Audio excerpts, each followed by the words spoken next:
नहीं पार पाया किसी ने तुम्हारा, जो आया शरण में वो पाए सहारा। गुरुदेव तुमको नमस्ते नमस्ते नमस्ते नमस्ते नमस्ते नमस्ते। गुरुदेव तुमको नमस्ते नमस्ते। हृदय विराजत राम से और दास हनुमान, ऐसे श्री गुरुदेव को बारंबार प्रणाम।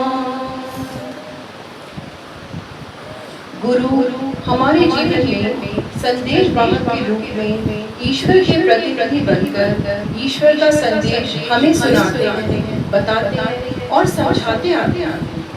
वह संदेश किसी व्यक्ति, स्थान या काल विशेष के लिए न होकर सार्वकालिक, सर्वदेशीय और सबके लिए होता है। परिस्थिति कर्म से बनती है, मनस्थिति पुरुषार्थ से बनती है, भाव स्थिति कृपा से बनती है। इसका सरल सा जो तात्पर्य है वह यह है कि यदि परिस्थिति अनुकूल न हो तो प्रयास करके मनस्थिति बनाने का प्रयास करना चाहिए, और मनस्थिति पर यदि तैयार हो गई तो फिर भगवान की कृपा से भाव स्थिति बन जाती है, और फिर परिस्थिति और मनस्थिति सब में कृपा का सूत्र मिल जाता है। संसार में केवल भगवान और गुरु का विग्रह ही वर्तमान रह पाता है, पर यदि शिष्य का गुरु से पूरा तादात्म्य हो जाता है तो गुरु और शिष्य भी ईश्वर और जीव की तरह, नर और नारायण की तरह चिरसंगी हो जाते हैं। इसी उदात्त भावना के कारण भारतीय संस्कृति और सनातन धर्म का यह चिंतन हमें मांगलिक ही बनाए रखा है।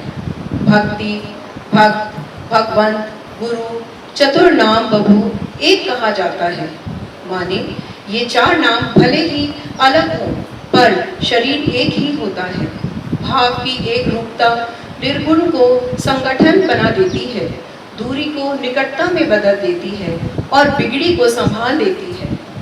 पूज्य गुरुदेव की वाणी है कि देखो भाई, यदि मानना ही है तो मेरा कहाँ मान लो, ताकि तुम्हारे द्वारा मुझे मानने की अवमानना न कराती।